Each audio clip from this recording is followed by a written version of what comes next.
Another headline, historic occasion as the U.S. and Cuba officially restore full diplomatic relations. Both countries upgrading current diplomatic outpost to full embassy status as they resume normal ties for the first time since 1961. Iran, Cuba, same day. Welcome. New hour, America's Newsroom. I'm Bill Hemmer. Good morning at home. How are you doing? I'm great. Thanks. Glad to be here. I'm Patty Ann Brown in for Martha McCallum. And a ceremony is getting underway at this hour at the Cuban embassy in Washington. The Cuban flag already on display at the U.S. State Department. Normal relations resumed at the stroke of midnight. Steve Harrigan right now is live in Havana. What is going on there this morning, Steve?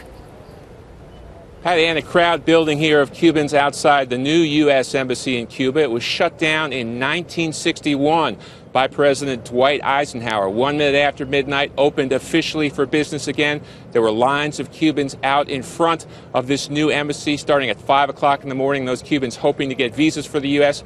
Overall, a very positive reaction from Cubans on the street, many of them wearing U.S. flags as shirts. The U.S. flag won't be flown here over the new embassy until later this summer when Secretary of State Kerry visits. Patty Ann. So, Steve, there is a lot of criticism over this major shift between the two countries. Are you hearing that a lot down there? So, not down here, but some sharp criticism, especially coming from some Republicans in the Senate and the House. They say this really plays into the Cuban government's hands, that the money from increased trade will go to that government and basically extend the life of a dictatorship. Raul Castro, the leader here, says it's time for a completely new relationship between the U.S. and Cuba. A new stage will begin long and complex on the road towards normalization of relations, which will require the will to find solutions to the problems that have accumulated over more than 5 decades.